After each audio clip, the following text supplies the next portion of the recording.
बहुत आसान हो गया ना बीजेपी के लिए ये कहना कि ना ये पाकिस्तान के इशारों पे चलते हैं ना। अब अगर हम पाकिस्तान के इशारों पे चलने वाले लोग होते, हम तो बंदूक आते ही उस तरफ चले जाते। मैं ऐसा चुनाव क्यों लड़ूं जहां पर एलजी के ऑफिस के बाहर मुझे इंतजार करना पड़े एक पियोन का अपॉइंटमेंट कराने के लिए। इलेक्शन लड़ने के हक में नहीं था। तो फिर 2 सीटों से क्यों, जब 2018 में इनकी सरकार गिर गई पीडीपी बीजेपी की, और 6 महीने बाद उसमें प्रेसिडेंट रूल आया, इस बीच में क्या आपने बीजेपी के साथ या किसी और पार्टी के साथ मिलकर एक हमने पीडीपी और कांग्रेस के साथ एक कोशिश की थी, बीजेपी के साथ की थी।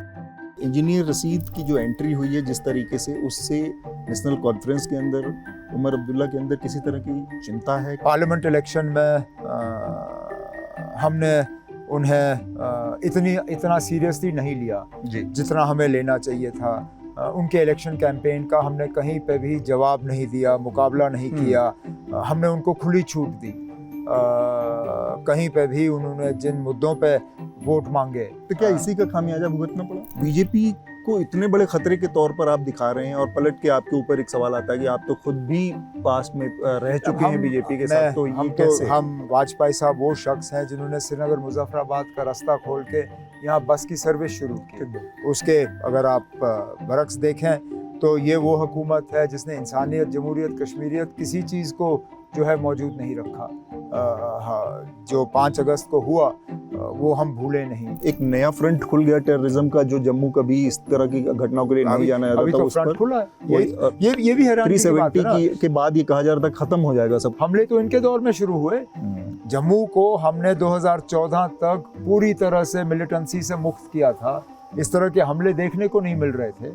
आज जम्मू का कौन सा ऐसा इलाका है जहां हमले नहीं हो रहे हैं? Welcome to another election show. आज हम जम्मू कश्मीर की सियासत की एक बहुत अहम शख्सियत हैं। यहाँ के सबसे कम उम्र के मुख्यमंत्री रह चुके, इनकी कई पहचानें हैं।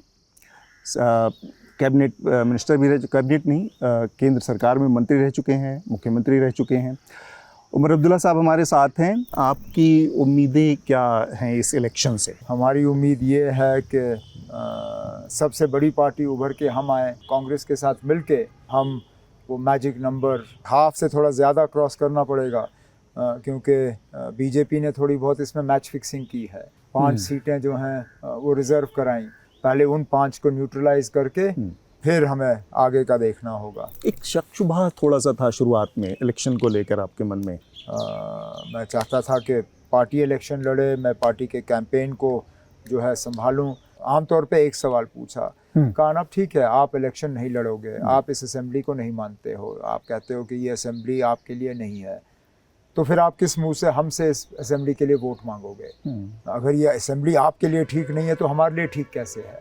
और मेरे लिए इस सवाल का जवाब नहीं था मेरे पास। तो कम से कम ये इलेक्शन जो है एक शुरुआत है। आपको लगता है कि यहाँ से आगे बढ़ के रास्ता जाएगा फुल स्टेटहुड का? वो तो जाना ही है, वो तो जाना है। तो फिर 2 सीटों से क्यों लड़ने का? उसके लिए तो एक अलग कहानी है। मैंने अपने साथियों से मशवरा किया 2-3 से। मैंने कहा ना मैं इसको साबित करना चाहता हूँ कि ये कोई मतलब कोइंसिडेंस नहीं है, ये एक मतलब साजिश के तहत की जा रही है। जेल से ये लोग लाते हैं मेरे खिलाफ इलेक्शन लड़ने के लिए। आप लोगों की बीजेपी के साथ ज़्यादा अंडरस्टैंडिंग है बनिस्बत उनकी, क्योंकि आप लोग 2 साल के अंदर बाहर आ गए। जब 370 के बाद आप लोग अपने घर में नजरबंद रहे, उसको जेल जाना पड़ा। फर्क सिर्फ इतना है कि हमारे ऊपर इस तरह का केस नहीं था जिस तरह उसके ऊपर है। और अगर आप देखें तो आज भी UAPA के तहत बेल हासिल करना लगभग नामुमकिन है। तो इंजीनियर रशीद साहब का इस तरह बाहर आना ये कोई अपने आप में मामूली बात नहीं है। और आपने गंदरबल में टोपी उतार दी और कहा कि मेरी इज्जत आपके हाथ में।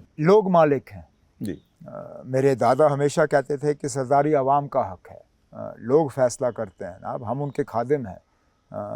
अगर हम सही अंदाज में उनसे वोट ना मांगें तो ये मतलब अपने आप में एक गलती है। अगर हम ये समझें कि ना हम वोट के हकदार हैं और लोगों के पास और कोई चारा नहीं है बजाय हमें वोट देने के, तो मुझे लगता है ये वोटरों के साथ एक बहुत बड़ी नाइंसाफ़ी है। जब 2018 में इनकी सरकार गिर गई पीडीपी बीजेपी की, और 6 महीने बाद उसमें प्रेसिडेंट रूल आया, इस बीच में क्या आपने बीजेपी के साथ या किसी और पार्टी के साथ मिलकर एक हमने पीडीपी और कांग्रेस के साथ एक कोशिश की थी। बीजेपी के साथ की थी? बीजेपी के साथ हमारी कोई कोशिश नहीं थी ना।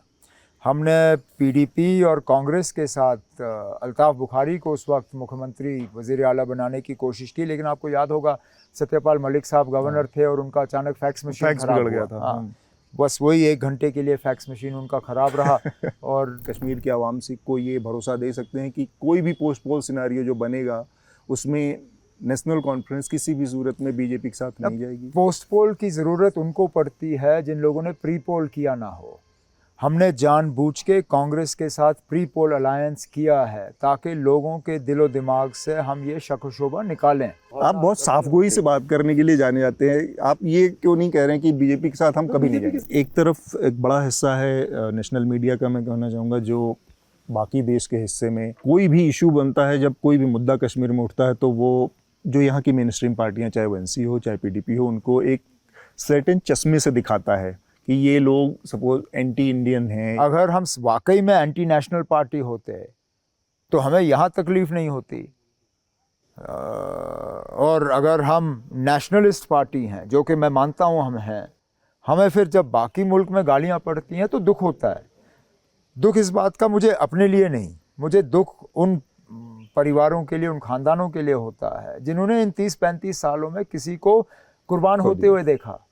कुछ ऐसे ख़ानदान हैं जो जहाँ 3-3, 4-4 लोग जो हैं उनको मिलिटेंसी का निशाना बनाया गया है सिर्फ़ और सिर्फ इसलिए। एक बड़ा सेंटिमेंट जो हमारी समझ में आया यहाँ पर बनकर उभर रहा है कि बाहरी लोग कश्मीर पर राज कर रहे हैं। दरिया से रेत निकालनी हो तो उसका ठेका भी बाहर से कोई आके ले लेता है, अगर हमारी माइनिंग है उसका ठेका कोई बाहर से ले लेता है। यहाँ लोग इस बात से खुश नहीं हैं, सारे काम जो हैं बाहर के लोगों को सौंपे जा रहे हैं। अमित शाह और नरेंद्र मोदी की जो बीजेपी, आपको क्यों कभी तो कुछ बात हुई होगी किसी लेवल के, क्योंकि आप लोग एक्टिव पॉलिटिक्स में, किसी तरह का आपको क्यों नहीं फेथ होता कि हाँ हम इन लोगों के साथ भी मिलकर एक काम कर सकते हैं? जम्मू कश्मीर के मुतल्लिक जो उनकी सोच है वो तो मतलब कौन सा उन्होंने जम्मू कश्मीर को कोई फ़ायदे का कोई ऐसा फ़ैसला लिया है।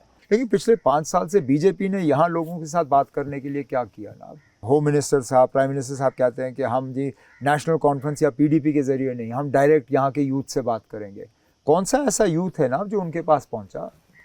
सिर्फ वो लोग पहुँचे जिन्होंने बीजेपी की मेंबरशिप काटी है। एक वो मुकाम था जब रबिया सईद के बदले में टेररिस्ट को छोड़ा गया, फिर IC 814 के बदले में छोड़ा गया। वो नहीं करना चाहिए था, इसकी वजह से कश्मीर में सेपरेटिज्म और टेररिज्म को हवा मिली, उसको बढ़ावा मिला।